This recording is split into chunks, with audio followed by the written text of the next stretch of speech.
Hello बच्चों, कैसे हैं आप लोग। बिहार बोर्ड क्लास 10th का क्रैश कोर्स शुरू हो गया है। मैं आदित्य सिंह आपको बायोलॉजी और केमिस्ट्री पढ़ाने वाला हूं।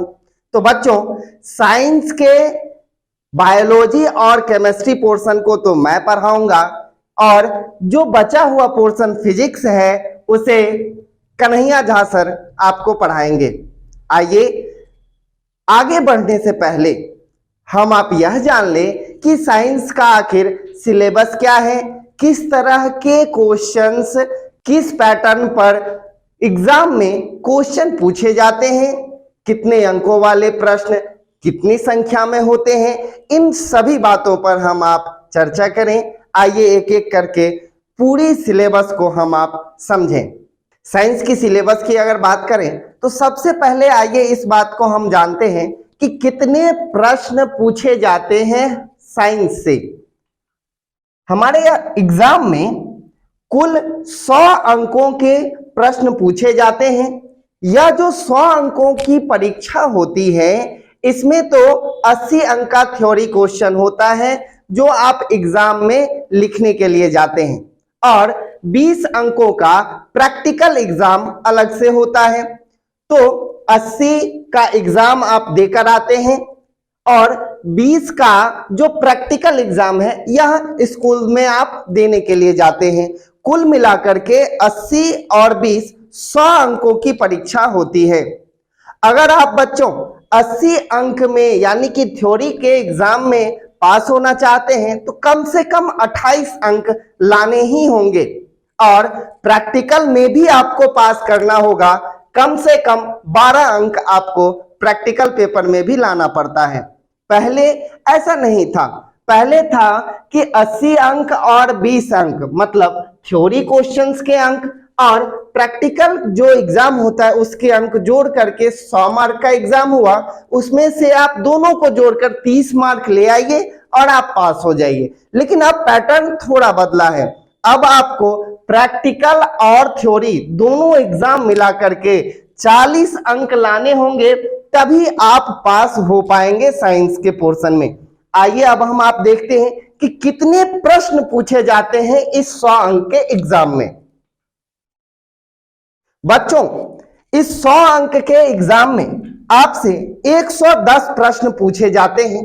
इस 110 प्रश्नों में 80 प्रश्न जो होते हैं ऑब्जेक्टिव टाइप क्वेश्चन होते हैं, बहुविकल्पीय प्रश्न होते हैं जिसमें हर एक प्रश्न के लिए आपको 4 विकल्प दिए जाते हैं। किन्हीं एक विकल्प या एक से अधिक विकल्प को चुनने का आपको मौका दिया जाता है और हर एक बहुविकल्पीय प्रश्न के लिए आपको 1 अंक भी दिए जाते हैं। इसी तरह से लघु उत्तरीय प्रश्नों की संख्या 24 होती है और दीर्घ उत्तरीय प्रश्नों की संख्या 6 होती है। बच्चों, कुल मिलाकर के 110 प्रश्न आपसे पूछे जाते हैं। लेकिन अब जो बोर्ड का पैटर्न है एग्जाम का, इसमें सिर्फ 50% क्वेश्चन का ही आपको जवाब देना होता है। तो आइए हम जाने कि आखिर 80 क्वेश्चन में कितने क्वेश्चनों का जवाब हमको देना है, 24 लघु उत्तरीय क्वेश्चन में कितने प्रश्नों का हमको जवाब देना पड़ेगा और 6 दीर्घ उत्तरीय प्रश्न जो है इसमें से हमको कितनों का जवाब देना पड़ेगा। यानी कि कुल मिलाकर कहें 110 प्रश्नों के एग्जाम में हमें कितने प्रश्नों का जवाब देना है, कितने प्रश्नों का उत्तर देना है। बच्चों, 110 प्रश्नों वाले इस एग्जाम में आपको मात्र 55 प्रश्नों का उत्तर देना है, यानी कि 50% क्वेश्चन का आपको उत्तर करना है। जैसे 80 ऑब्जेक्टिव टाइप क्वेश्चंस थे, 80 में से किसी 40 प्रश्नों के आपको उत्तर देना है। इतने सारे विकल्प हैं। 80 जो ऑब्जेक्टिव क्वेश्चंस हैं उस 80 क्वेश्चंस में से 80 प्रश्नों में से किसी 40 प्रश्नों का उत्तर आपको देना है। वहीं 24 लघु उत्तरीय प्रश्न थे, ठीक है, हमको देना है 50% का ही जवाब। तो 12 लघु उत्तरीय प्रश्न, 24 लघु उत्तरीय प्रश्नों में से किसी 12 लघु उत्तरीय प्रश्नों का हमको जवाब देना है। ठीक उसी तरह से दीर्घ उत्तरीय प्रश्न भी 6 थे कुल मिलाकर के, उसमें से मात्र 3 दीर्घ उत्तरीय प्रश्नों का हमको आपको जवाब देना होता है। 6 में से किन्हीं 3 दीर्घ उत्तरीय प्रश्न। आइए अब हम आप यह भी जान ले कि साइंस में बायोलॉजी से कितने प्रश्न पूछे जाएंगे। अच्छा, बायोलॉजी से जितने प्रश्न पूछे जाएंगे उसमें ऑब्जेक्टिव कितने पूछे जाएंगे, लघु उत्तरीय कितने पूछे जाएंगे और दीर्घ उत्तरीय कितने पूछे जाएंगे। इसी तरह से रसायन विज्ञान और भौतिकी के बारे में भी हम आप समझेंगे। अगर बात करें विज्ञान के भौतिकी के पोर्शन की, जिसे आप फिजिक्स कहते हैं, जो आपको कन्हैया सर पढ़ाने वाले हैं, भौतिकी में 13 बहुविकल्पीय प्रश्न पूछे जाएंगे, मतलब कि 13 ऑब्जेक्टिव क्वेश्चंस, 4 लघु उत्तरीय प्रश्न, शॉर्ट आंसर क्वेश्चन जिसमें आपको शॉर्ट आंसर्स देने होते हैं, कम ही शब्दों में अपना उत्तर को देना होता है, और 1 दीर्घ उत्तरीय प्रश्न। यानी कि भौतिकी को अगर आप देखें तो 13 objective question, 4 short answer question और 1 लॉन्ग टाइप आंसर क्वेश्चन है। इसमें क्या होता है बच्चों, जो लॉन्ग वाला है दीर्घ उत्तरीय प्रश्न, इसमें आपको फिगर डायग्राम्स बनाने के लिए कहा जाता है और फिर उसका विश्लेषण करना होता है। ठीक इसी तरह से रसायन विज्ञान, केमिस्ट्री और बायोलॉजी, बच्चों पहले भी मैंने कहा कि केमिस्ट्री और बायोलॉजी को मैं ही आपको पढ़ाऊंगा।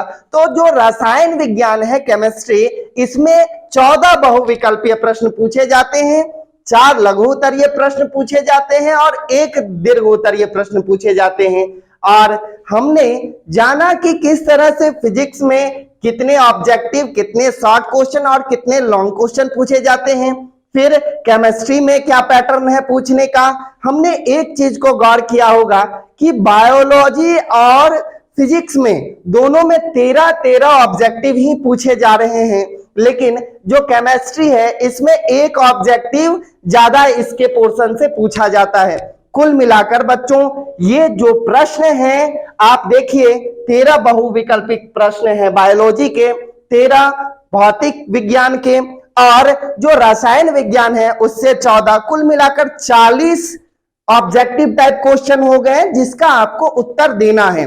इसी को आप दोगुना कर दीजिए, यानी कि इन सभी को मिलाकर के 80 बहुविकल्पीय प्रश्न पूछे जाएंगे, जिनमें से आपको किसी 40 का उत्तर देना होता है।